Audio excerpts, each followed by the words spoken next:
Fresno. And then I started working. How did you get to stay with your friends and family in the camp, or were you separated? Okay, in short notice, 110,000 Japanese, which included 62%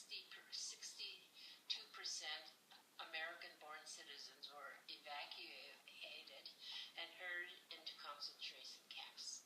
I was sent to a desert in Posen, Arizona. We lived in flimsy army barracks, which were hurriedly built to house us.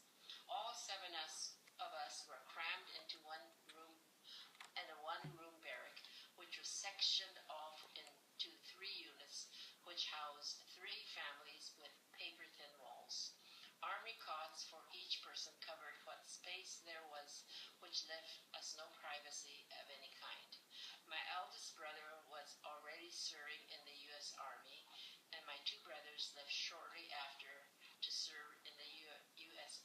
military as well. Eventually, my oldest sister left to attend an Eastern college, which is not in a restricted zone. Her dream was to become a nurse. How did you feel about the war? I was 10 years old when Japan bombed Pearl Harbor, and on December 8, 1941, the United States declared war against Japan. I remember experiencing sadness and fear. Sadness because I was suddenly treated differently and curfew was thrust upon us. I remember being sad because my brother couldn't attend his high school graduation ceremony because of the curfew. I didn't think it was fair because he was looking forward to his graduation from high school for 4 long years. I felt fear because people swarmed to our house to take everything we owned for almost nothing because they knew we had to leave in 2 weeks. At the age of 10 and an American citizen, I felt the wave of hate and injustice close in on me. What were some of the first changes in your life after the war began?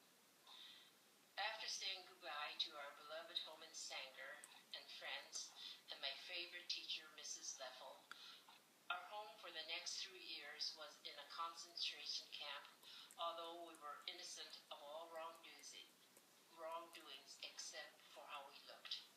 During the 3 years, as a 10, 11, 12-year-old, life was carefree. We ate at a mess hall, and there was a communal bathroom for all of us to share.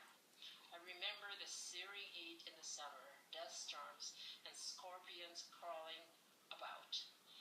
Life was unstable and scattered since my parents worked all day and we no longer ate together as a family unit. I hung around my sisters and friends, and movies were shown occasionally, and block dances were held in the cafeteria. Camp was closed on December 18, 1944. What effect did the war have on your physical and mental health or that of others?